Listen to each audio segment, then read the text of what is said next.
What's up, guys? Welcome back to another episode of Game Time Discussions. I'm Cameron Selby, sitting next to Emery Cuzzy, and we are joined by Dustin Zimmerman. The three of us will be joining for our second episode as a trio, and we're going to be recapping Senior Bowl week. So all the practices that went down, the game that happened over the weekend, just kind of all the good talking points we want to just go over for you guys. Yeah, I mean, Senior Bowl, there's some ups and downs, of course, with all Senior Bowl games. And, we're just going to be talking about the Reese's Senior Bowl, but there was the Shrine Bowl, there's the Hula Bowl. There's all kinds of stuff. I'm happy that, we try to broadcast it and show off all these different players.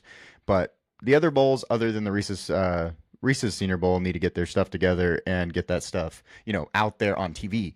Because I'd love to watch and actually get more, from it than having to watch after practice film and stuff like that. You know what I mean? But yeah, there's going to be a lot of fun guys we talk about on this. Me and Dustin, of course, did our original preview. So we'll talk about some of those guys and we'll see if any of them show up on these lists. These are going to be the guys that did the best during the Senior Bowl. So we'll pull the list up. But some of those guys that we did talk about will be on this first page. Jackson Dart, the Ole Miss quarterback, he had some mixed reviews, but I actually thought he did really well. Josh Connerly Jr. out of Oregon, Ariante Ursary out of Minnesota, and then Jaden Higgins, they all checked the box. That was kind of the point of what they did going into the Senior Bowl, was just to check the box and make sure that everybody knew that they were the first round guy, and that they did a really good job of that. So that's why they're up here. Anybody that you want to talk about that, because I mean, of course, we're going to be going over all these guys, but who do you want to start with, I guess? Well, I think the biggest talking point is the guy first, Jackson Dart. Obviously, people are looking for QB3. Way too early mocks that people have come out with since the college football season ended only have two quarterbacks in the top Right. or first round even. Yeah. And they're both in the top three, obviously, to, whether it's Tennessee or Cleveland or the Giants, you can make a case for all three at this very moment. But really, Jackson Dart has been our QB3 and a lot of people's QB3. And we actually think that there could be some competition that he might even rise even further than people think right now. Yeah. Well, one thing we talked about earlier, and we're actually recording this right after Mel Kiper released his big board, and the top 25 for Mel Kiper is confusing because, like, we talk about, if there's no prospect that deserves to be up there, why are you putting him up there? He's got both of the quarterbacks in the top five. It doesn't make any sense to me because truly they're not top five talents. They're probably not even top 20 talents. So I think there's a conversation to be had that, all three of these guys have an opportunity to be top 10 player draft picks, but not top 10 players. They have, we also saw last year, Bo Nix, JJ McCarthy, Michael Penix Jr., they weren't top 30 player. Well, I think Bo Nix was basically 30. So, but the other two weren't top 30 players, and they went in the top 12 because we know how important that position is. Jackson Dart and me and Dustin, I know Dustin, I'm going to let you chime in on Jackson Dart because I know you like Jackson Dart and what he does and what he brings. But Jackson Dart all year has been the gunslinger, that you like to see, high athleticism guy. And he's been he's just doing the right things. He's not actually exceptional at anything, but he's calm, smooth criminal type of guy that you have confidence in to make all the throws. He makes layered throws. He makes throws outside the numbers, even if he played, and Lane Kiffin, Dustin, we know. But Lane Kiffin's offense is really hard to get behind because it doesn't help players adjust to the NFL quickly. So Jackson Dart might be a guy that needs to sit a year. But you have the talent level of Jackson Dart, arm-wise, movement-wise, and all those things. That's why he's becoming QB3 and possibly QB2.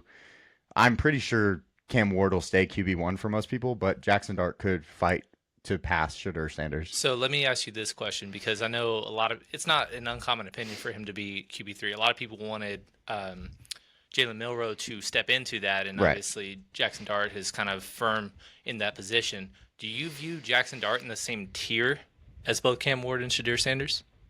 Yeah. Oh, yeah. That was something that, I actually have Jalen Milroe at 5, and our quarterback ranking hasn't come out or anything, but we talked about this. Me and Dustin did last time, but Kyle McCord went to the Shrine Bowl. He killed it. He was by far the best quarterback. I was hoping so, obviously. And he's our fourth quarterback, so he's ahead of Jalen Milroe. Jackson Dart, though, is the start of that top tier. Truly, the top tier of quarterbacks is going to be between like probably 10 to 15 spots, which is a lot on a big board. Hmm. But we just don't know how they're going to compete at the combine. Shadur didn't practice. Cam Ward didn't practice. Cam Ward has the best arm. Shadur has the best footwork. Jackson Dart has the most moxie, I guess is the best way of putting it. So they're all kind of similar in that way. And I think if you are a team that's what fits you, I could see that happening. I think, we talk about who needs quarterbacks. There's a bunch of them in the first 10 picks. So I think that all three of those guys could be options, but I would rather just get a really good football player and not have to, because all three of these guys could use a year, but that's Absolutely. not the situations they're going to, And and I that's how it also, goes. and that's exactly what I was going to segue to, just because last year there was a ton of quarterback needy teams, but a lot of them were good situations, whether it's just team that just had down year because of Right. injuries or just a lot of draft capital, core, all that stuff, and essentially this year there's a bunch of needy teams in the top 10, but a lot of them bad situations, whether it's Right. Cleveland, obviously what we've seen with them, the Giants have been one of the worst rosters and all that good stuff, or the Saints, who are just in cap hell, that we'll talk about how they're just stuck for a Right. couple years. And it's like I can see two or even three of these quarterbacks going to those situations, and it's going to be interesting to see which of these can actually thrive in spite of those things. Yeah. Dustin, I want to hear your take on Jackson Dart, just like how you saw him throughout the year and stuff. And then Senior Bowl wasn't necessarily anything special, so I guess mostly what his film showed. What you thought of him through the year? Yeah, I mean, kind of like I said when we did our preview last week. I was coming into the year, I was high on Jackson Dart. He was my top quarterback coming into the year. Obviously, he didn't live up to those expectations. But also, like you said, he made a lot of the plays you hope he can make, like the layered throws. He has some athleticism to him. He can move around a little bit. I still like him as a QB ready, not a QB ready as in take over and start next year. I agree with you. I think him sitting a year will help him a lot, especially because of working in a Lane Kiffin offense. Yeah. I would have been very interested to see how he did outside of that offense and how NFL ready he'd be. But Yeah, for sure. um, I didn't expect him to wow me per se at the Senior Bowl because I already have high expectations for him, and I think he fits well here and checking the box of yeah, I'm still confident in where he's at. Yeah. The next two guys I want to talk about, obviously, are up there. They're both offensive tackles, Ariante Ursary and Josh Connerly Jr. Josh Connerly Jr. is now famous for being run over by Mike Green, which, guess what? It was his only bad rep of the day. So, I mean, you can always label people because of what you saw one time, but I can't do that to this guy. Like he's too athletic, he's too good. So we're not going to be attacking him on that because he had such a good week that he was the offensive lineman of the week for the team. Ariante Ursary, he checked the box because he is massive. First off, massive, absolutely freaking huge, and he was capable against these solid pass rushers, and he stonewalled. Landon Jackson had a bad week, but Ariante Ursary made it worse because of his reps against him. Donovan Ezeraku, I believe, went against him, and he stonewalled him. Josh Connerly, and I know this doesn't really matter insanely matter, but Josh Connerly was at right tackle when he got run over. He's a left tackle. Things that those small nuances and stuff. But Yeah. I think both of these guys absolutely checked the box. Ariante Ursary was a guy that I wasn't sure, and we talked about this last week. Me and Dustin did, that I didn't know where I thought he would be, and then his Senior Bowl tape made me feel so much better about him because the problem with him was his pass rush like stopping good pass rushers, and he was able to do that. So Right. And I think Yeah. it's especially important for these two because I know your frustrations with this tackle class and how so many of the top prospects are just like, hey, they might be better inside and they yeah, might be oh yeah, overdrafted because of that. And then some guys like these could really step into the spotlight of being true tackles. oh yeah. No, we talk about Will Campbell, Kelvin Banks, Marcus Bowe, like all those guys are guards to me. Why? Okay, first off, let's just put this out there. I am the biggest Wyatt Milam hater there is right now. I sent y'all pictures and videos of him on film. Everybody wants to talk about how good his film is. I don't see that at all. He leans forward, but it showed that there is actually a big difference between going from tackle to guard, and just because you were considered a good pass blocker prior, you're just going to be a good pass blocker at the inside spots, because he got absolutely toasted. So I mean, Will Campbell, Kelvin Banks, I'm much more comfortable with moving inside. Marcus Bowe, him too. He looked really good, but he's 6'4", 310, and I just think he has to put on some pounds and play inside. He's just very athletic though and fun. But both of these guys up here, Aaron Tertiary and Josh Connolly, check some boxes. Jaden Higgins checked the box. I mean, wide receiver that was super hard to cover because of his nuanced route running, but he's also 6'4" and can play contested catch and do those things. I think Jaden Higgins is a guy that probably climbs more on our board because of the fact that just he was a questionable guy where to put him, but at the same time, like now I'm watching him play and I'm like, okay, well, he can run those inside routes in the slot. He can do things that the NFL is asking for right now, which is a big difference. So that was something I thought was good. Right. And then on top of that, I don't know if there's been any position in recent years that has benefited more from, pre-draft things like combine, senior bowls than the receiver position. Yeah. And how many we've seen that just like these aren't first round talents, and then all of a sudden, great combines or great performances just vault them right up. And then you also put in the fact that this is just a completely different class, strength wise up top, that really after Tetaroa, there's nobody that's a consensus wide receiver two, Right. not counting Travis Hunter because he's just a combination. But yeah, outside of Tetaroa, there's not anybody that's just really grasping onto the next spot, and that really opens the door for guys like Jaden Higgins. Yeah, and we'll talk about more. Obviously, there's only 4 guys on this list. There's a ton more on other lists that we're gonna go to. But if you'd like just talk about Jaden Higgins, I thought he had a really good week, and it made me feel better about where to put him, basically. Yeah, I was Going on to impressed the. with Jaden Higgins. Oh, sorry, Oh, okay, sorry. I was Yeah, just yeah, gonna say, I was impressed with him and really like his size at the wide receiver position too. What do you think of Kuiper not even having him in the top 10 of receivers? I think that is honestly. I looked at Kuiper's list and I was like, wow, like he was just name chasing a lot because he put LaQuint Allen Jr., which it will be on this list. Don't get me wrong. He's going to be Right. on this list, but he is not top 4 or 5 guy at the Yeah. running back position. I thought he chased on some guys, and that kind of told me a lot because I wasn't expecting, Mel Kiper, because me and Mel Kiper don't always agree, and we go back, like I don't always agree with him, but I wasn't expecting him to just have the top guys from the Senior Bowl just jumping over guys that didn't go to the Senior Bowl that have by far better tape. And Yeah. that's something that, tape is always going to be the main thing. Right. We're going to talk about a guy here in a minute. And that guy on tape is a very different player than what I saw at the Senior Bowl. Well, actually, here, let's switch over to defense because one of the guys that we'll be talking about in that same light is on this next slide. And I think he's second. Yeah. So it's Shamar Stewart who's up there. You see his picture, but he is very different on tape than he was at the Senior Bowl.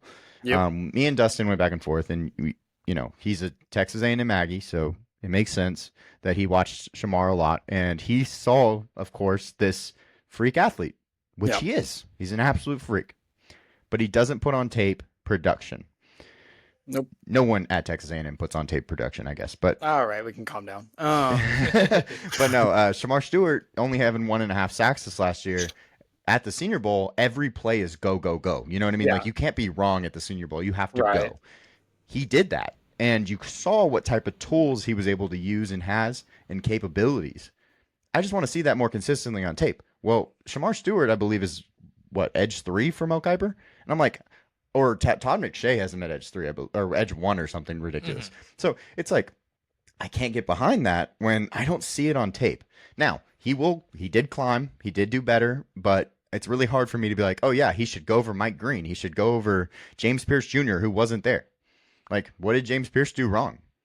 Nothing. He had great tape, Yeah, it feels like Abdul Carter is obviously a lot of people's Right. top prospect or just consensus number 1 edge rusher. But outside of that, there's a lot of people that just not production, but a lot of raw ability that they're banking on. And Mike it's- Hill. Exactly. And it feels a lot of Trayvon Walker a couple years ago, where there's multiple of those guys, but then you also have a couple of guys like Mike Green, who is also on this slide, which he has the production. He doesn't have the size or everything that you want, but Right. he's got the what you are looking for on tape, and obviously you'll get a little bit more into why we like him so much. Yeah, and also like you were saying, like there's some guys in Trayvon Walker style. Like this class is actually really good at edge. I think it's a really solid edge class. It's just there's a lot more second rounders than there are first rounders, if that makes sense. Like I don't see a ton of first round edges. I think Mike Green will probably is a first round edge. And when I say first round, guys, I don't mean, the 32 best players. I mean first round graded players, which is Right. about 15-ish guys. And I don't think Shamar Stewart is a first round graded guy because he didn't have the production. Like if he had the whole package, he could be the number one player in this draft class, but he didn't. Yeah. Michael Williams, the same way. He had a little bit of an injury throughout the year. He had 5 sacks, but he needed more. That juice. I want to see the juice on every play. I don't want it to be like, oh, let me do it when the scouts are watching. Well, you're behind at that point. So I saw that with Shamar, and I want, of course, he has a lot of talent and he has a lot of upside. But I'm worried that it's you decide when you want to play hard. And I don't like that. I'm never like that. Nope. That's Jadeveon Clowney.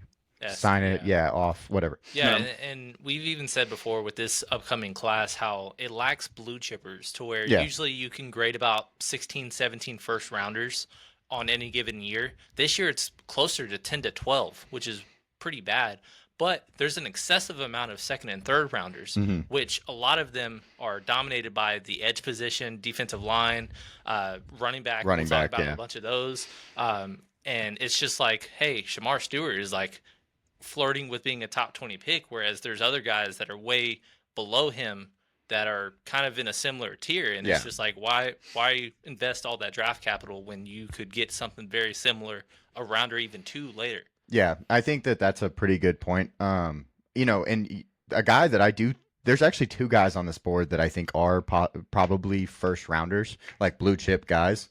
Walter Nolan, guys, I'm in the camp. I'm all about Walter Nolan. I know that he's, had to go to the Senior Bowl to prove it, yada yada yada. Well, he played on one of the best defenses in football, who has 5 guys on their D line or that are all legit. Their starting Mike linebacker is going to be a guy we talk about, not today, but in general. So, and I mean, they just have guys everywhere. Trey Amos, right? The whole group. Walter Nolan is explosive. That Yep. dude brings it. I mean, he absolutely comes with his hands and he showed that on tape. Yeah, So he's I can actually be like, got oh, film to support that. yes, exactly. He is consistently doing that. Right. 14 tackles for loss, 6.5 sacks from the D tackle position. That's a lot more than we just talked about with Shamar. That's Yeah. all I'm saying. Of Yeah. course, yeah. Of course, like his pass rush win rate's good, but he's a 91.2 run grade. Against the run. I love to see that, especially if you're going to play D line. That's what you're supposed to do first. You're supposed to stop the run first. And he is a guy that I'm surprised more people don't have him top 15, but he's going to be top 15 for us. He's the guy. He's our number 2 D lineman because Mason Graham is still alive and breathing, but Walter Nolan is an absolute stud. So And way back when he was the number 1 overall recruit in Yep. his class, going to A&M. Obviously, after the Fisher situation and debacle, he ends up transferring to Ole Miss, and he was, and I'm a nerd. I look at way too early drafts 2 years from now, and he was like a consensus top 3, like, Right. hey, Yeah. watch out. And then all of a sudden when he transfers, it's like, oh yeah, I don't know, he's kind of falling, and then all of a sudden now he's really starting to rise back up into where Right. he originally was. Well, I remember Dustin. I was like, I texted you because I was like, hey, tell me something about Walter Nolan when we were doing our way too early video in May. And I was like, hey, tell me something about Walter Nolan. And you were like, wait, Walter Nolan's our dark horse? I'm like, yeah, he's the dark horse. And he's like, how? Yeah. This dude was the number 1 player in the class. He was, he's a freak. And I'm like, well, they forgot about him because these other guys are also good at football. Don't get me wrong. This is the deepest D-line class probably in 10 years. I'll let Cam do some more math on that and see how long it actually has been, maybe 20 years.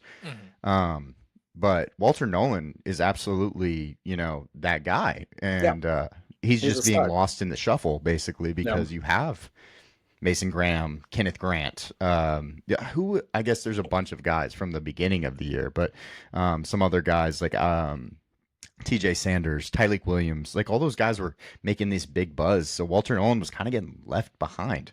Well, he's not left behind anymore. He is that guy, and he Yep. is definitely our D lineman too, interior defense lineman too.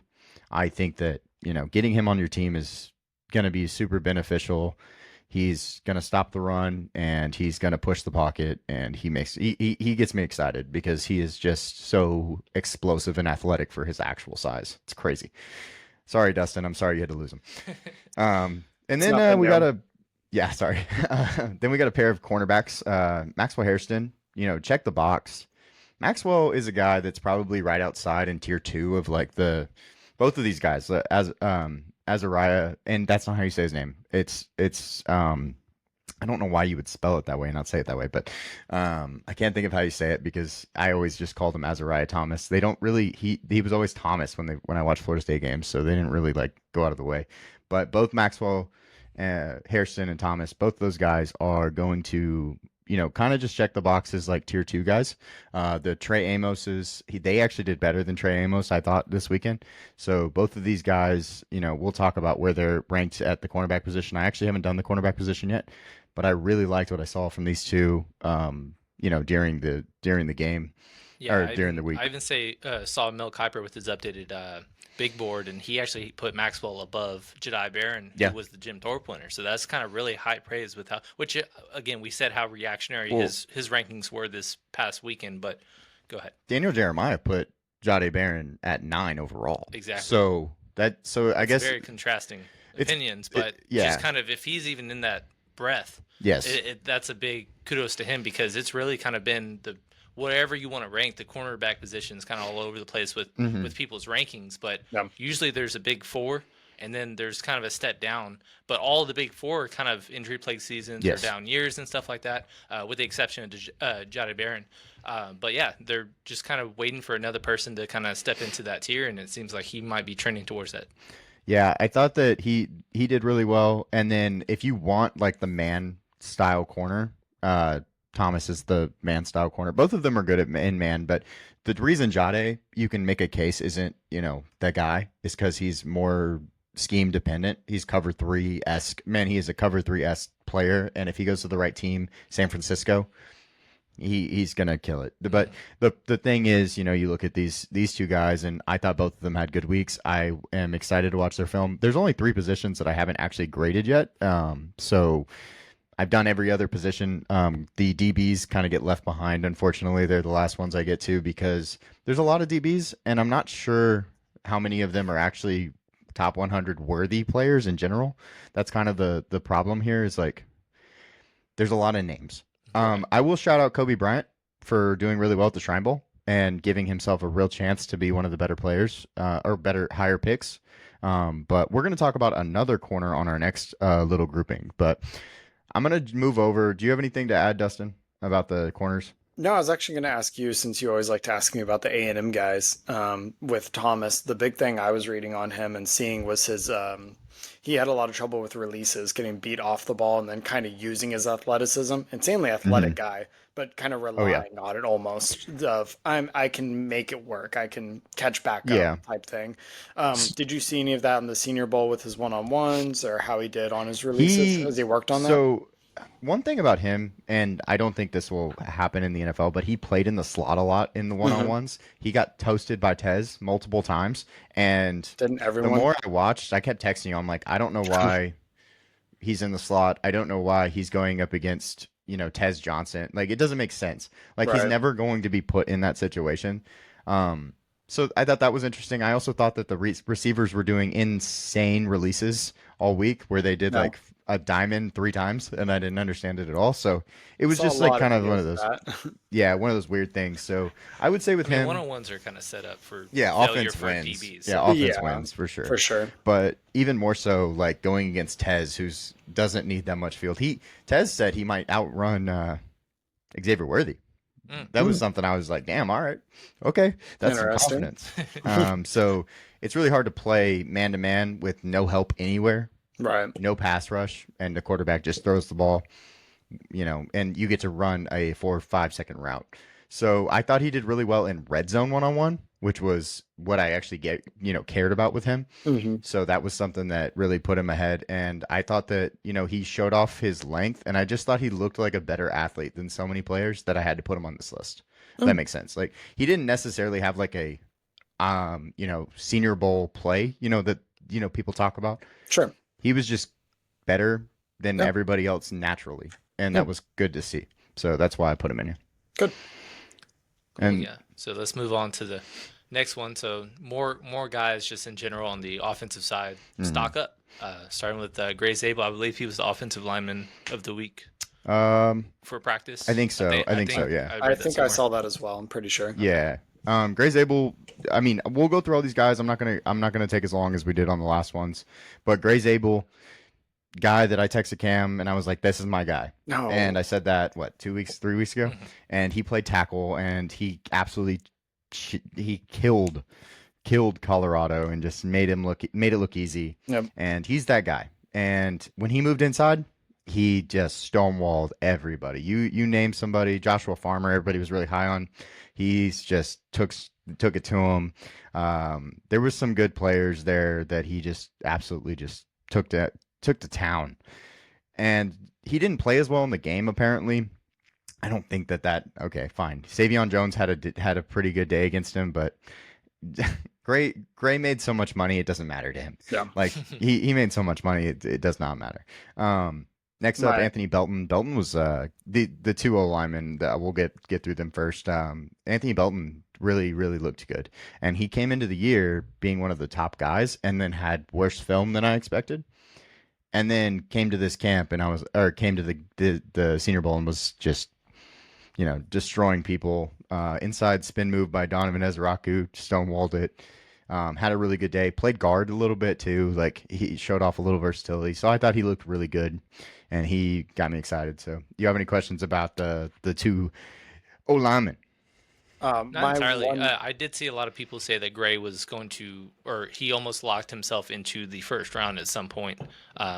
And if that's the case, that's really high praise for somebody at North Dakota State. Obviously, North Dakota State has a good track record for offensive linemen and people in the Yeah. trenches, but I thought that was very standoutish. And again, you're very early on a lot of people, and you have a good track record when you say, this is my guy, and it panning out. Yeah, see, the big thing is trying to get film done early enough. Like, the Super Bowl hasn't happened yet. We're already having the Senior Bowl. So it's like, sometimes, like, I get, try to get ahead, but some of the guys that are on this list, even right here, like, I saw and I was like, I love these guys. And even Daniel Jeremiah came out with their big boards. Mason Taylor and Elijah Arroyo were on it. I was like, damn, top 50? All right. Because I had you remember, me and Dustin talked about it, but Elijah Arroyo and Mason Taylor were above, were high praised when we talked about this last week. So Yep. I just think, sometimes I get it right, I do all right, but it just happens Well- to be because these guys are good at football. Like, I don't have to do much if I'm just like, damn, like, I don't know why we're not talking about that guy more. He's a To stud. that point on Mason Taylor and Elijah Arroyo, it looks like Kuiper has him as the two behind Loveland and Tyler Warren, the two who I don't Yeah, think any of us would so- argue are the top two tight ends. So our ranking is Tyler Warren, Colson Loveland, Mason Taylor, Elijah Arroyo, Harold Fannin. That's how I have it. Yep. So Yeah, after this last week, I would agree with that. yeah. Would you say the tight end position is probably, or it could be the most underrated in this class? I don't know that I think it's underrated. I think people are noticing how good it is. Actually. Well, I guess kind of rephrasing it, because I don't feel like when we talked about it way too early that tight end was like a position that we were excited about, because there was a lot of guys that we just had no idea what to do with. Oscar Delp was, like, I believe, one of our favorites. Yeah. And then he just completely didn't do anything.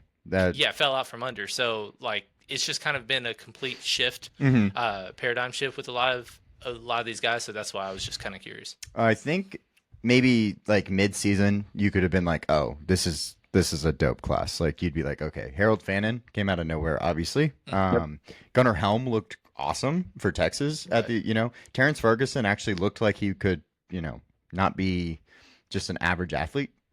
Jake Brennanstool, those types of, like I just at that point in the year I was like, oh, okay, like we're working with something here. We're cooking with some fire.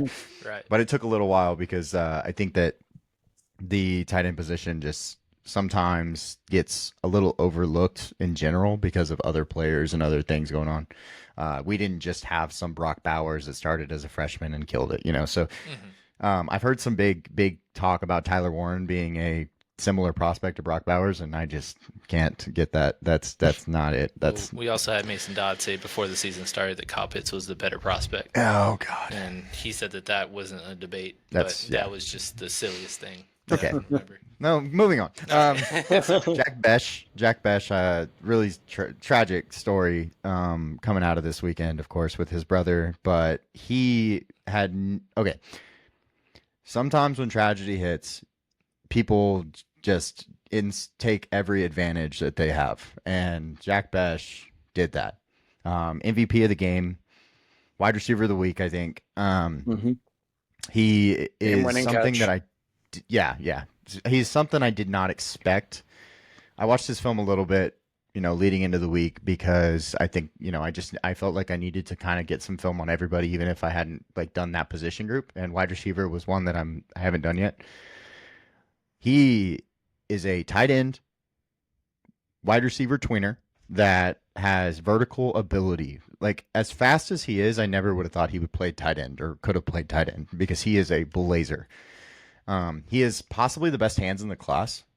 He has, of course, he has his own issues, but he has, he's a fighter. He wants to go out there and he wants to win, and he's going to do anything it takes, kind of thing. So that's really cool. Yeah, it's really interesting because he kind of did come out of nowhere this year. He had 3 seasons totaling less than 900 yards to go into this year. Right. Then breaks out for 1,000, I believe 9 touchdowns, and he was right next to Savion Williams, who, a lot of people had as a 6'5", guy that could really come, and he's actually jumped Savion in a couple of rankings that I've seen. Yeah, I mean, yeah, he's done really well. As you can tell, though, Savion didn't play this week, and we wanted to see him. He's actually on the accepted invite list and did not play. So I wanted to see him play. But unfortunately he didn't. Jack made the most of it, killed it. Jalen Royals, of course, he's on here, but he didn't have this amazing week. But when he did play well, you were like, damn. All right. And I told you about Jalen Royals earlier in the year. And you actually texted me recently, hey, Jalen Royals is moving up stuff. I'm like, yeah, because he's a running back with the football in his hands, but he's not Malachi Corley. He's more already finesse, ready to go. He's not transferring, moving from running back to receiver. He's a receiver that just happens to be really good with the ball in his hands after. Really fun player for that reason. For sure. Plus, coming from Utah State, he's probably one of the least known guys, right? At least that people were talking about. I mean, we got multiple Ohio State receivers, Missouri. Obviously, Luther Burden was one of the consensus top 2. Couple of Longhorns, and, Xavier Restrepo, to name a bunch. But yeah, he kind of came out of nowhere. But he really has a really strong profile of the type of receiver that a lot of people are really starting to gravitate towards. The Debo's, Jaden Reed kind of players that can be a tweener and just put the football in this person's hands and let them run. To me personally, if I had to make a comparison, he is a Walmart version Jamar Chase. That's the type of player I see. Same size probably. Good hands, run after the catch. Probably not as nuanced as a deep route runner because Jamar Chase can take the top off the defense at any time, but he has a lot of those same traits. I'm not saying he's going to be Jamar Chase, but he's definitely similar in his build and style. Well, a lot of people when you do comparisons of people, you just kind of ignore the style and you're just like, oh, that's the production that he should expect. And it's like, no, this is how he plays, not what to expect from him. Yeah, but teams are going to want players like him on their teams because they have seen what Jamar Chase has been capable of doing. Don't obviously tamper your expectations of all pro, breaking records and stuff like that. But he's definitely one of those guys that can do some special things. And then Tez Johnson, man, how about we switch over? 5'9", 160 pounds, and he was unguardable.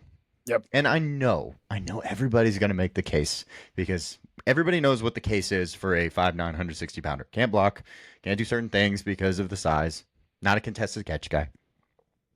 I just like guys that get open though, man. Like I have a hard time being like, well, yeah, I guess we don't want that guy, but I mean, Tank Dell, there are cases. I was gonna say, like, name me multiple examples of just like small receivers that just they're instantly crossed off a board because they're just too small to play. Like we've seen, like Devontae Smith, he's Yeah. too skinny. Tank Dell, you just mentioned, I was gonna bring up, and then Xavier Worthy, another guy, and it's just like, oh, well, they're immediately productive and Yeah.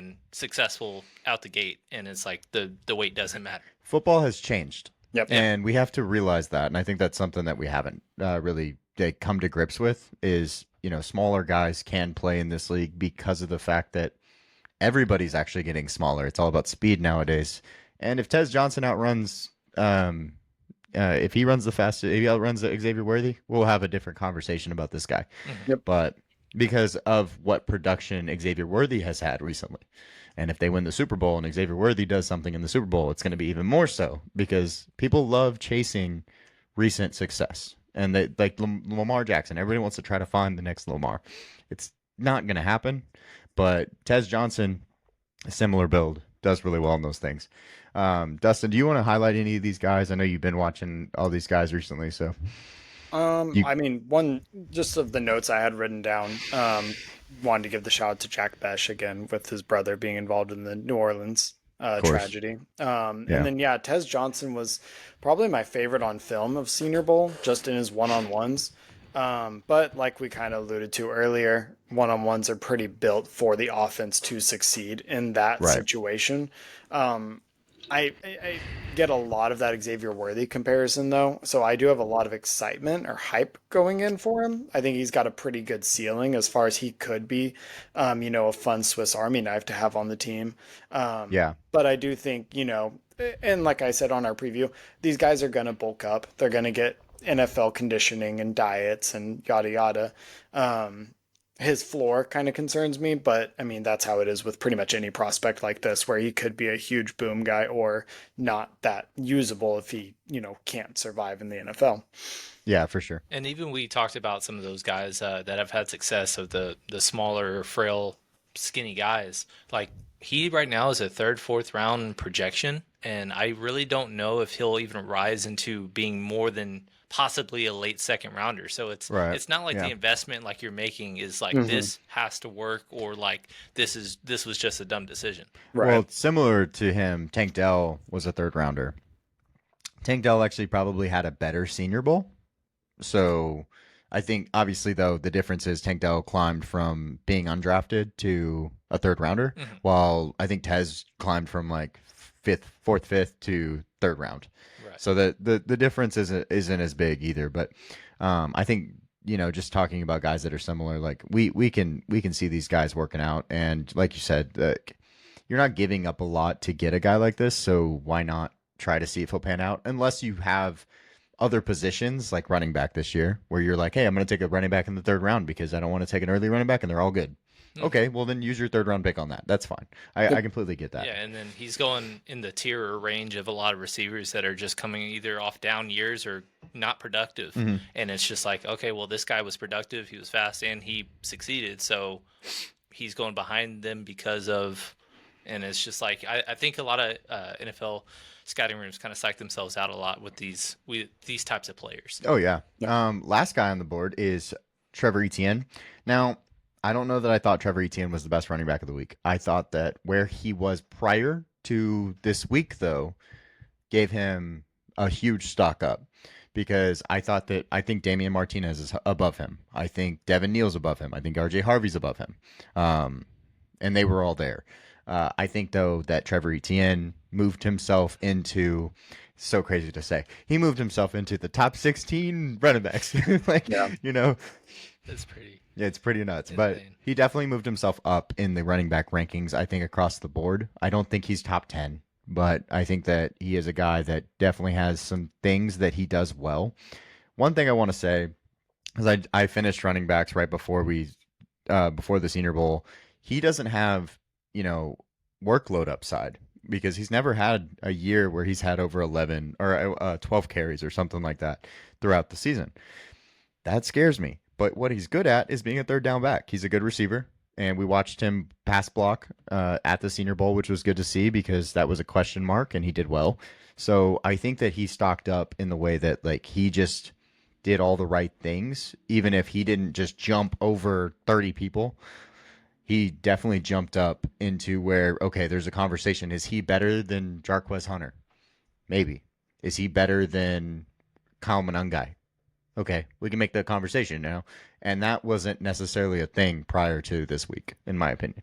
Right. Yeah, and with all these guys, it's basically pulling a name out of a hat to see which running back between 10 and 20 are going to have the best or most successful career because one, we don't know where they're going, and two, Yeah. it's just like how do you differentiate? They're all 5'10" to 6 foot. They all run 4'4" to 4'5", and they all either were productive or young or like they have an argument or case from the third round projected to the sixth round projected running back. So, Oh, yeah. but the one thing is he does have name value. Plus, going to Georgia helps his case over certain smaller school guys. Right. But it's just kind of one of those things where it's just like it's a complete crapshoot of trying to see how these guys are going to go in the draft. And there's going to be certain guys that just kind of come out of nowhere and are the fourth or fifth running back off the board, and it's just like you didn't see it coming. But it's not like there's no chance that they have more success than the guys that they just got taken before. Marcus Yarns was there. LaQuint Allen, who we'll talk about in a minute, they were both there. Those are both guys that you're talking. That's the guys that you're talking about that might just jump into the top 10 out of nowhere. But I would, kind of think that Trevor Etienne, if it would have to be the right situation for someone to pick him early, basically, because he is just a pass catching back at the moment. I think he has 3 down upside, but I don't know because he hasn't ever had a workload. And so it's like there's a lot of question marks with him. There's less question marks with some other guys. So I think most people are going to be more comfortable going with other guys over him, basically. And then you've also seen just even from Georgia, because Georgia typically likes to do running back by committee, like James Cook, we just never knew. And even from a fantasy perspective, had a hard time investing in because it's like, well, he's never had a workload. I don't know. And it's like, well, he'll still only be on the field 45% of the snaps, but he's just really good at scoring, being a running back and he's just scoring. Score touchdowns. Like, just because you can't or you don't have an expectation of handling the ball 20 times doesn't mean that you can't be a successful running back. Right, for sure. Next up, we're going to do the stock up for the defense. I mean, there were and we're going to talk about some guys that I wasn't sure about. And me and Dustin went over this. Like, I'm okay with being wrong. I don't know that I am wrong yet because by film, I take film over the Senior Bowl every day of the week. But, the guys that did well, Darren Porter, Zebra Technology was there. And Zebra Technology is basically where they track how fast you run during the game, which is pretty cool. They also track the ball speed as it comes out of your hand. Darren Porter ran the fastest of any player for 2 of the 4 days. So he is obviously very fast. And I thought he did really well at what he was, at being a corner, and then also added the speed. A lot of people think that that's going to really vault him up. I think he's a top 10 corner. I haven't done corners, like I said. So he's definitely going to be most likely a top 10 corner. I don't know where he will be yet, but I've seen him in the top 5 on some boards, and that makes a lot of sense to me. So he's definitely he's a speedster. He's long, he's lanky, and he's a man corner. So he excites me. And then we have to deal with the guy that I was coming into the week not sure about. And I think I have good reason to not be sure about him when, Billy Bowman had a 23.1 missed tackle rate. But he looked really good. He did. He just looked really good. So I can't be mad at him for playing well. That's what you're supposed to do when you go to these things. I just wish he would put that on film and be more consistent, but I thought he did well. Couple linebackers, and then Quincy Riley. Demetrius Knight Jr. and Jeffrey Bassa. Demetrius Knight is a true Mike linebacker, going to take your head off. I loved watching him. He was running to the sideline at like a half jog, and Marcus Yarns ran into him, and bro just like bounced off of him like he was a brick wall. It was hilarious. Demetrius Knight's him, so I'm really excited about him. He is a top 3 linebacker for us. Top 4 linebacker for us. Sorry, Jalen Walker's a little weird. So wherever you put him, right. Linebacker, edge. But yeah, he's top 4 no matter what. And then Jeffrey Bassa did move up our rankings because of his week. I needed to see him in the situation that the Senior Bowl put him in. Because at Oregon, they did not put him in this type of situation. and I was happy to see how he played. I thought he was always around the ball, which is something he wasn't. Remember, Dustin? 3.9 tackles per game or something Yep. like that, which is terrible for a middle linebacker. Let's be Absolutely honest, guys. no production. Zero, no, yeah, no production. Well, he actually had production at the Senior Bowl, which was good to see, and that Yeah. made me happy. He made me feel better because I do love his athleticism and his ability at like just being an athlete, but I needed to see him around the ball, and that's what we got. So proud of that. He also was considered one of the best leaders, and I'm a big believer in that. So hopefully, you know, that transitions into the NFL and it wasn't just a talk show for the Senior Bowl. You know what I mean? Right. Yeah, and I mean linebacker as a whole is still, another one of those positions that really kind of got turned upside down this year based on preseason rankings to now. I mean, Yeah. guys like Jay Higgins is like on draft. I'm looking at NFL Draft Buzz, and he was like one of the top two going into the year, and they have him at 10. Or Danny Stutzman, somebody that I know you've had comments on before, like not even in the top five, and all of a sudden there's guys that are just kind of coming out of nowhere. So a lot of potential to rise Right. at this position, but it's not one that necessarily you should expect to have multiple of these guys going in the first or really, really high. Um, Jay Higgins is not one of our top guys, and I loved him last year. So I love production. He has production. He has a lot of athleticism issues.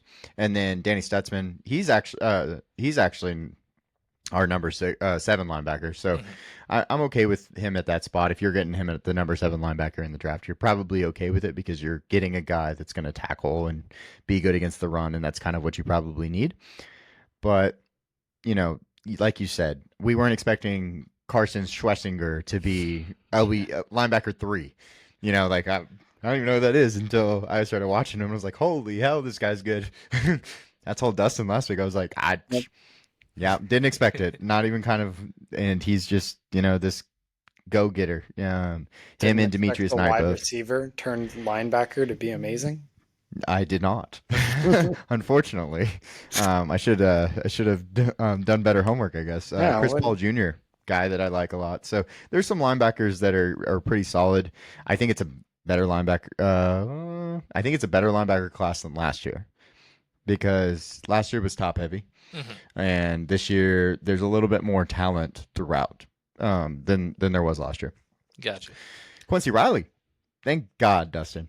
Thank God, because this was my dark horse going into the year, and he sucked. He just flat out sucked.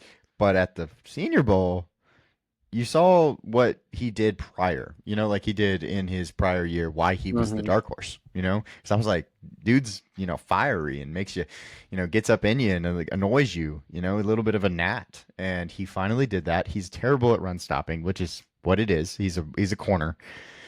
But I really like to see how he played, and that made me feel a lot better about my decision at putting him where I did as the dark horse. Just a guy that goes and gets after it. Gonna be a man corner, and he's not the biggest guy, but he's annoying, kind of Jair Alexander-esque. Not that good, but like that style where he annoys you. Not that big, and he's gonna talk shit and get after you. So he looked really good this week, and that made me feel better about everything prior. Is he a guy that you think that we might have higher ranked than most? Maybe. I don't think he could break the top 100, but it would be a close thing. Yeah, so we're going to do a top 50 before the draft, and then we're going to do top 100. Top 50 before the combine, and then top 100 before the draft. So we'll have 2 big boards come out, and on the second big board, we will see if he makes it into the top. By film, it's going to be a little bit more difficult for me to get behind him, but this last week, he did look really good, so that made me feel better at least. For sure. Yeah, Dusty, have any comments, questions, concerns before we move on to the next slide? No, I don't know if you mentioned with Bossa with how much he impressed, but I saw that he was also voted the top linebacker of the entire group at the Senior Bowl. I don't know if you mentioned that part already. I did not, but yeah, he did really well, like I said. You mentioned his leadership, but I guess his actual performance too garnered him some awards. And then, I'm happy Knight Jr. continues to impress because that guy's an athlete, an absolute monster out there. Yes, he is. Glad he did well. Yeah, the Bossa getting voted best linebacker is voted on by peers, which is cool. I like that a lot. But yeah, moving over, We're going to talk about our gyms, our offensive gyms here. I don't understand. This is the one where I was talking about. Remember Mel Kiper Hmm. chasing? Well, two of the guys on this board are chased, just absolutely chased by him. Kyle Williams from Washington State is a really solid receiver, and I really like him. And he had good numbers this year. He is not a top 7 wide receiver, though, in my personal opinion. I think that there's better guys. Mhm. And so I don't want to take that away from Kyle Williams, though. Like, Kyle Williams had a great week. He was really nuanced in his releases and his route running. He was a guy that everybody looked to find the ball. He creates separation. They were throwing him the ball. He looked really good, but I don't think he's a top 7 wide receiver. So there's that. The next guys, two linemen that you're gonna have to know. Jackson Slater out of Sacramento State. I did not know who this was coming into the week. Of course, like, I looked at all the names and stuff, but I kind of tried to get most of the big school guys before I got the little school guys. Jackson Slater just, came in and was not worried about the SEC players. So wasn't worried about anybody. He just went in there and he blocked his butt off and looked great. Yep. One-on-ones, he did good. In team drills, he did good. Like, he was just really solid the whole week, and I was like, okay, this guy needs to go on our board, or needs to go and be a watch candidate. So he is on our board as an interior offensive lineman that I added to our watch stuff. And Sacramento State, man, craziness. Yeah, you always love seeing I those love small school guys just kind of come out of nowhere. Mm-hmm. He actually had the lowest. I mean, of course, it's an FCS school, but he had a 0.8% quarterback pressure. 0.8. He only had 3 pressures on the year, no sacks, no hits, just 3 hurries. It's really Pretty solid. strong, So, pretty strong. yep. And then Carson Vinson out of Alabama A&M. I didn't know what to expect with him either. I hadn't watched him. He's added to the offensive tackle list just to be watched. He did really well, and he was a guy that he was a really good pass blocker, in my opinion, over, like, even against the good players that you were like, oh, well, he should have a hard time with them. Like, he just came in, did his job, worked hard, and he is a guy that's a big climber because of it. I think he could bolster late 3rd round grades. And I thought that was, kind of insane for an Alabama A&M guy that most people didn't know. So I thought that was really cool. And then, And Mel Kiper's guy. yeah, LaQuint Allen Jr. from Yep. Syracuse. I was really surprised that he made it onto Mel Kiper's top 4 at the Yeah. running back position. I think that this running back class is just way too good for that. For him to be over Caleb Johnson, Quinshon Judkins, Travion. Dylan Sampson, Cam Scatteroo. Cam Scatteroo. Names go on, right? But I did think he had a great week. I think he's a plus pass catcher. And I think that, he did help his overall grade. But at the same time, I don't think he jumped all the way to the top 5. But I think that he definitely made some money. I think he could be a 4th rounder. Problem is, he's probably a 4th rounder in a normal draft, 3rd rounder in a normal draft. But this draft is so deep, most teams are going to be pushing running backs down a little bit so that they can get guys in the 1st and 2nd round and then get a solid running back in the 3rd. He's not going to be there to me. Like, he's not going to be that guy to me. Yeah. I've heard some crazy talks about how he could be a 2nd rounder and stuff like that. I just don't believe it. Like, I don't buy that at all. yeah, I'm not a believer. Sorry. And I hope, I think he's a good player and I think he can help a team. I just don't think he's a 1A. I don't think he's got 60% of the snaps in him. Maybe a 40% guy that can really help as a 1B. And he's a good pass catcher, like I said. But it's not like he had efficiency. Like, if you look at his numbers, they're not nearly as good as other guys at the position. So just not that excited about, saying he's. I don't even think I would put him in my top 15 because, like, top 15, like, RJ Harvey's 14. Mhm. Like, Yeah. I don't know how to put him above RJ Harvey. Right. Like, someone explain to me how am I supposed to do that? There are too many good players in this draft, basically, at running back, for me to be like, yeah, LaQuint Allen Jr., who hadn't really been talked about prior by anybody, isn't necessarily going to be explosive and going to do anything like as a 3-down back. is just going to jump over all these guys. I just can't see that happening personally. Excuse me. Do y'all have any questions about these guys? I know that I kind of went over all of them pretty quick, but I was looking into Carson Vincent. Dude's 6'7", 300 plus, so he's got the size. Mm. How is his arm length is one of the longest at the Senior Bowl. Yeah, I was gonna ask how his mobility is. We talk a lot about the guys who bend at the hips and not at the knees and aren't able to move their feet. How is he Right. doing out there? No, yeah, he looks like the athlete. He's a good athlete, and I thought that was really impressive for not being a SEC guy. Right. So I thought his athleticism was really solid. I thought that his pass blocking was really like hard prepped. I think he probably watched film on these guys. Like, oh, Donovan Ezraku is gonna spin. Oh, Yeah. Mike Green likes this. You know what I mean? Like being ready for that part of the game because that's you have to win those reps, and he won the reps, and that's what gets me excited. Even if he has he does have solid feet. I mean, he's a little bit heavier mover. Like he's got like powerful feet where he Sure. like steps hard and stuff. He doesn't necessarily like glide and like look like the greatest athlete, like a Josh Connerly who would probably be at the same position at the same time. Right. But he had a good anchor to stop players from going through him, and then he's got the length to help push them around the hoop and stuff like that. So I thought he looked really good. Very nice. All right, now Hidden Gems defense. Yep. What stood out to you the most? I love that picture, first off. I know. Upton Stout was a guy that me and Dustin talked about. I wanted to bring him up last week, and he did not disappoint, luckily, which was cool.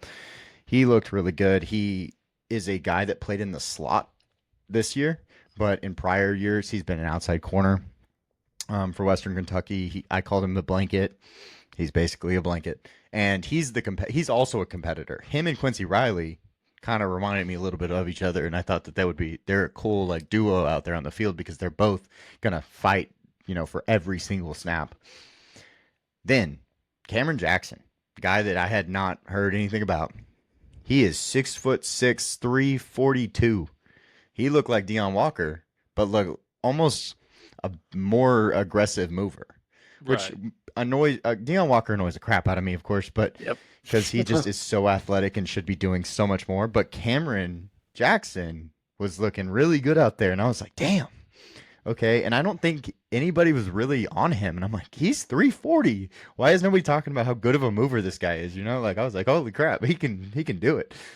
He's not on anybody's board of like riser, and I was like, someone saw what I saw in the NFL. You know what I mean? Because I was like, damn, he can do it. David Walker, Central Arkansas, 3-time FBS All-American. Very solid player. He looked good. He had some really good reps in one-on-ones. It's also one-on-ones are set up for defenses to win, but he won. That's what you have to do if you're going to be put in that situation, And he looked good. He's a little bit smaller. He's only 6 foot tall, but he's a guy that you can get in the 4th round and helps your team as a productive edge rusher. I don't see a problem with the team taking him in the 4th round, or I don't think he's a 3rd rounder, but a 4th round would be solid, and he would help your team a lot. So, and then Texas guy. So I thought Baron Sorrell looked really good, and he had quick get off. I didn't have him as one of my edges that I was like really excited about, but he just goes to work. Him and Mike Green kind of have similarities, not the same level, but similar like go. Yeah, check the size. I'm sure it's probably a little bit bigger for Barron.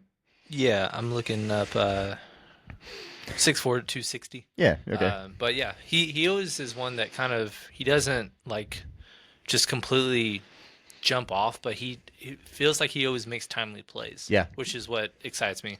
At least when Texas had one of the number one defenses all year in terms of scoring defense, and he was the guy that would make those big plays. So it's a welcome insight to see him, Right. kind of rising a little bit in some people's eyes. He felt like a leader too, which was cool. Like he, on the field, I felt like he kind of stepped up as one of the leaders, which was good to see. He was fine. He wasn't amazing at one-on-ones, but I just think he brings a lot to the table, and he was one of the guys that was talked about a lot, and I think it was well-deserved because of just kind of his style of play, him being able to play the run, things like that are really hard to find for a guy that is actually really productive as a pass rusher. Let's see, I can grab those real quick. He was 13.6% pass rush run rate, so not great during the season necessarily. 49 total pressures, so he had he had less on the statistics in game, but I think he's effective with how he plays, if that makes sense. Like, he makes quarterbacks uncomfortable and stuff like that. Right. Darius Alexander, this is your biggest climber, guys, and we talked about Shamar Stewart earlier, so let's make some comparisons. Okay, I watched the film on Darius Alexander post Senior Bowl because he was not on anybody's boards. He wasn't that guy until he went to the Senior Bowl. He is an absolute freak. Like I said, Shamar Stewart, like comparisons, right? Not like style or anything like that, but like how freaky he is to how the film looks, right? Mm-hmm. Very different. He takes plays off. He makes me uncomfortable in that way. But he is going to go in the second round of drafts.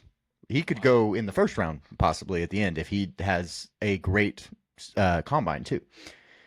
I just worry about the fact that, he wasn't as productive as he needed to be, in my personal opinion, going at Toledo. He didn't have this like freakish what he showed at the Senior Bowl, how freakish he looked coming off the edge and at the defensive tackle spot, not just one-sided. Mm-hmm.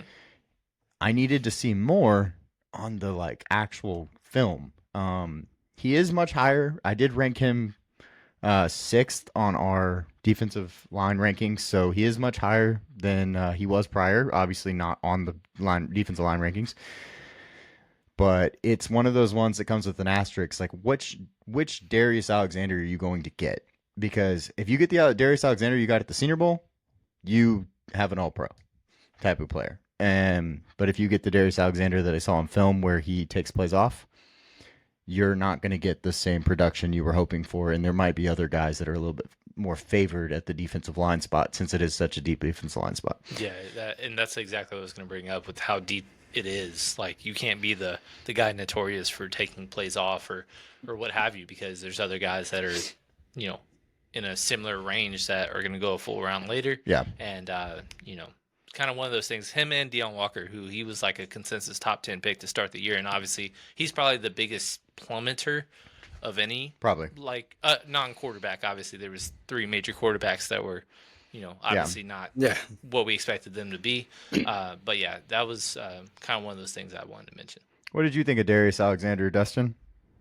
Yeah, like you said, guy's a freak athlete. He had a really high PFF grading all year, and he's one of those that he didn't come out and disappoint, basically. When you do that well all season, all you really have to do is show that you can keep doing it, especially with him going to Toledo. He was going to go up against all the, we said last time, SEC guys, Big Ten, ACC guys. And he didn't disappoint. So, effort, it's going to be an issue. I would take him how he did all year over like a Shamar Stewart. It just depends if he can do it every play he's in there for and be in there for a lot of plays. Yep.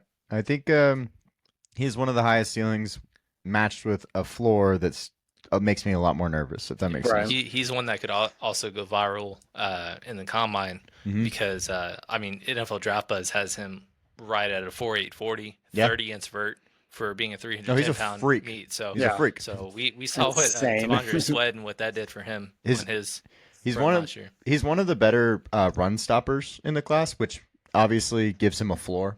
But he's a good 2-gapper and stuff. Like you said, though, he's got long arms. His arms are like trunks. And I think that he's definitely going to have a lot of people pushing him to the end of the first round just as that. But he doesn't transition from stopping the run to the pass well. If he knows it's a pass play, he's going to go. He knows. But he doesn't go when it's a like first down and 10. He's not like, they're going to pass it probably. And then he doesn't make any moves after that. Yeah. So that's why one-on-ones went so well for him, because he knew, I'm brushing the passer. Right. So he went a lot. He was a go guy at the Senior Bowl. Wasn't a go guy on film. So we'll see what happens. And then Oluwafemi Oladejo. Yeah. Oh, yeah. All right. We're going to call him Femi Oladejo. That's what he is listed as on everything. But we got the whole name in there. He was one of the most one of my favorite players to watch for the week. He went from being a nobody to making a lot of money because I think you could put him in your top 100. Todd McShay did put him in his top 100. That's the type of guy he got here.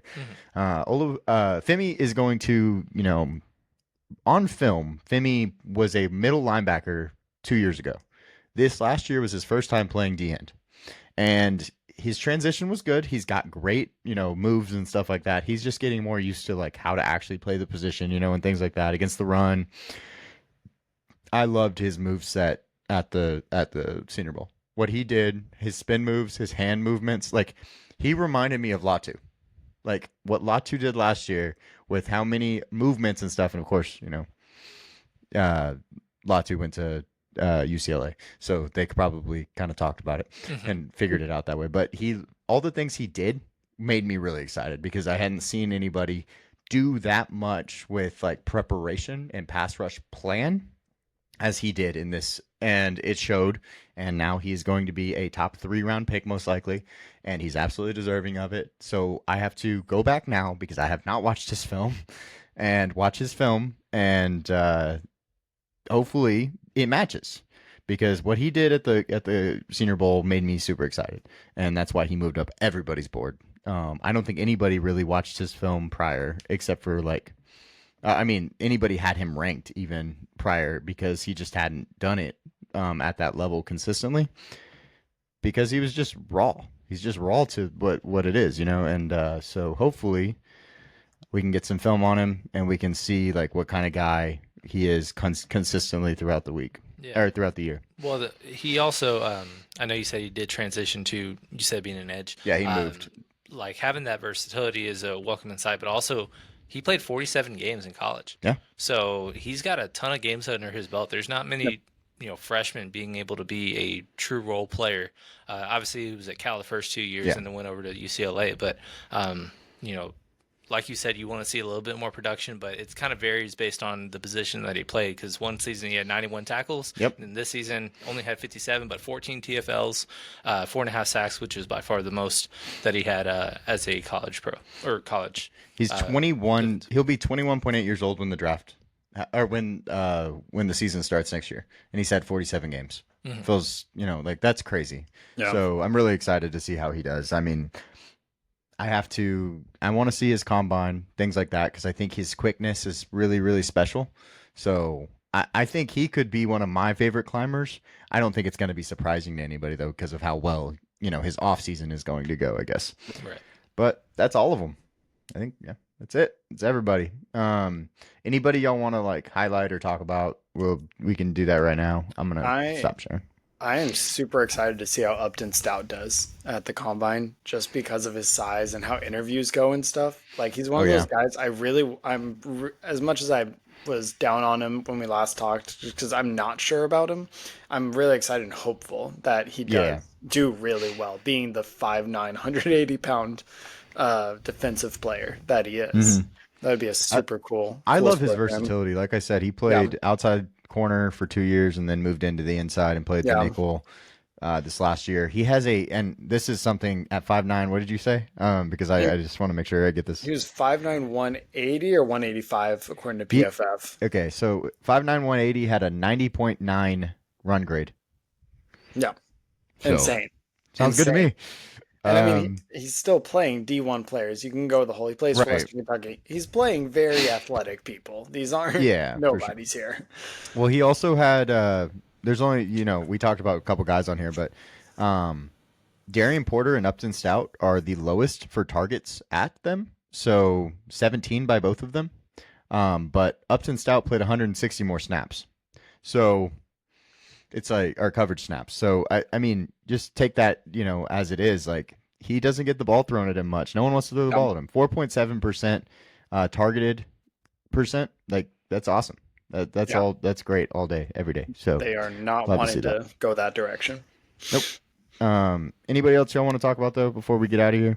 I did have a question just kind of going forward. Obviously, we are done with Senior Bowl week. We're going to transition into Combine, which will be, start of March, and then Pro Days and all that good stuff. But anybody in not the Senior Bowl week that opted out that you're most looking forward to watching kind of go and gravitate in between, competition and other people that they're competing against? Well, I definitely want to put out there that I wish the people that accepted invites went, certain ones. I wish Mimbu wouldn't have been sick. That really sucked, of course.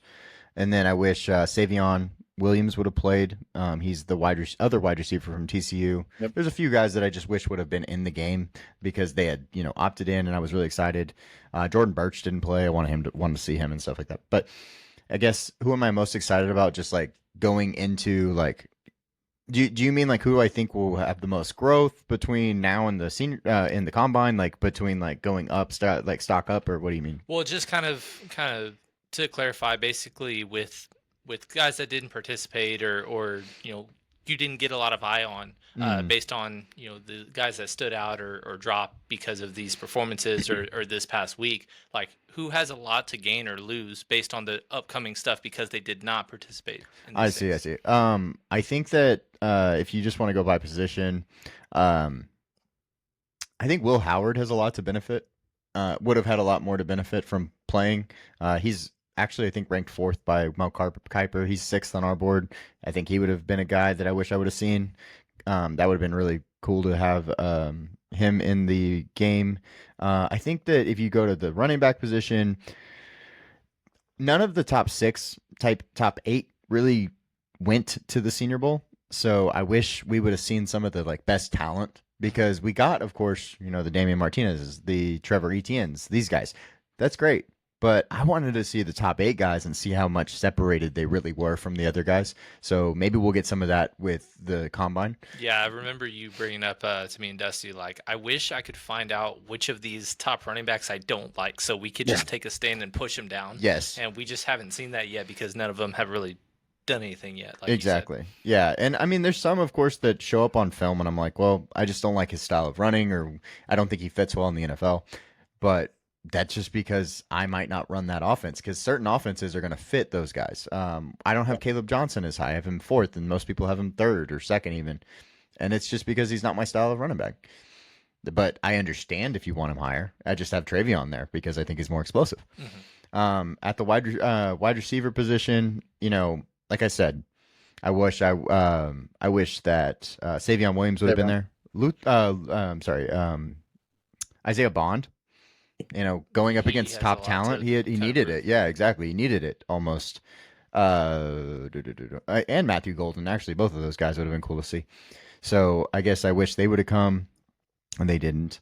At the offensive tackle spot, let's see. Well, neither of the top guys went, which sucked. And of course, Josh Simmons is hurt. So the top three by boards didn't even participate. Armin Membu didn't get to participate, so I wish those guys would have been there. Someone who really would have benefited though out of everybody is Cameron Williams.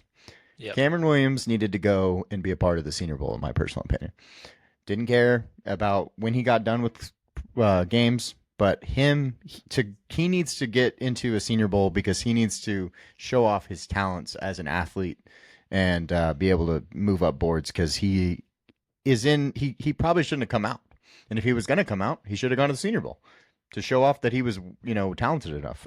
He is an underclassman, so they have to invite you, but still, like it's a guy that you want at a Senior Bowl thing. You know what I Right, mean? and it even seemed like a lot of the Final Four teams, because the playoff, this was the first time it was a 12-team playoff, and it extended all the way into the divisional round of the Right. playoffs. Yeah. So I think that had a lot to do with a lot of majority Ohio State Longhorns, all that good stuff that didn't participate in these things because it was just such a quick turnaround, which I think there's a lot of things that need to be kind of adjusted and tweaked on those. Yeah. But yeah, I mean, I'm completely on board with you because I know that's a guy that you said midseason, like, hey, nobody's talking about him, but he might even he First. might deserve some first round Yeah. consideration. And all of a sudden now it's kind of like that's kind of tailed off a little bit, but he has the potential to still regain that. Yeah. I mean, he had too many penalties and stuff and things like that I thought he could have gone back to school and fixed. Mhm. But you could have gone to a Senior Bowl and been like, oh well, it doesn't matter. He's a freaking talent. Like he's Right. a freaking athlete. So it would have been better that way. I thought the defensive line was great. The edges were great. The linebackers were great. So that was not a problem. I actually thought the cornerbacks were great. of course, aren't going to get the Will Johnsons, the Benjamin Morrisons, all injured. Yeah. So with those guys obviously being injured, you got the next best guys: Hairston, Porter, Thomas, and Amos. Like those guys were all there, so that was really great to see. You get a direct comparison of all those guys, so I was happy about that. I think that for when it comes to secondary guys, safeties, like we're not going to we don't have a ton of safeties that are just, freaking athletes. And it's a down safety class overall. So Kevin Winston's been hurt all year. Not going to see him. Nick and Manowari didn't come. That was sad. Xavier Watts actually did not show up, which was sad because we had talked about him being there. He did accept the invite. Andrew Makuba also accepted the invite, didn't show up. So there were a bunch of guys that I wish would have gone. I didn't think Malachi Starks was going. There's no point. He's the number one safety. Yeah. So, but otherwise, yeah, I thought that was basically the guys I wish would have gone and been a part of these things, because trying to get figure out who to be picked as running back is just impossible. Right. So yeah, and I mean, we finished this out, and now it's just kind of a ton of downtime. I mean, we're pre-Super Bowl. We're recording this as of Tuesday night, going into Super Bowl week. But the next thing is Combine starting February 27th. So that's exactly 23 days from now. So ton of downtime, but we're going to starting to put out some of the things as soon as this season ends, and previewing, what's to come with this class, what is to come with free agency, what to expect, targeted positions, and all that stuff. But yeah, a lot to go over in the near future. Yeah, we'll have, of course, the big board come out before the Combine. We'll be doing a big board before the draft, but we'll also be doing all the position groups, because that all will happen basically after the Combine to the draft. Every position group will come out throughout that time, with rankings and everything. And I'm excited. I mean, there's a lot to go over. And of course, some of these other guys are faster and they change their rankings a lot. I'm really not a guy that likes changing my rankings around that much. Like if I think of something, if I think something is pretty, solid, I'm not going to be like, oh, they ran a 4.3 40 instead of a 4.4. Like I'm not really that guy. Like I know what I saw on film, and if I thought they were a 4.3 film wise, then I'm gonna stick with the fact that they were a 4.3 to me on film, because they process faster than other guys. Is my point. You know what I mean? Exactly. Like if you have a poor combine, like how does that make you from like one of the most tantalizing prospects of your position to all of a sudden I can't draft him because he's too slow? Right. We saw Cameron Kingens. He was our biggest loser from the combine last year, and all of a sudden he was one of the best DBs in at least the rookie class towards the end of the season, catching interceptions, timely plays, and it's like, 4.7 40, huh?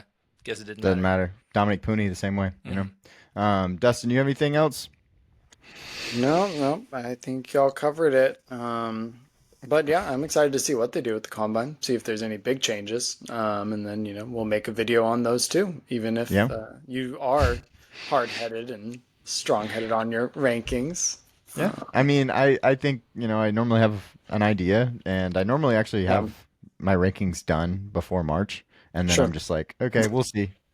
We'll see if, there's just some big swing, but normally there's not too much. Yeah, I mean, you've done the blunt of the work already, and so it's just like not much should change. Yeah. I don't know what's going to come out unless it's like a huge injury, huge red flag, somebody kills somebody. Yeah. All that stuff that's going to obviously affect things. Kyron Lacey. Yeah, exactly. So, which I don't even know what the update is on that situation. Haven't heard anything. I would assume we're not going to see him next year. What's up? Sorry, I was saying I would assume we're not going to see him playing anywhere next year. I don't think so. No chance. Unfortunately. Because he's a good. I think murder somebody. I think he's a good football player, but yeah, you can't get away with that. Unfortunately, not in national news.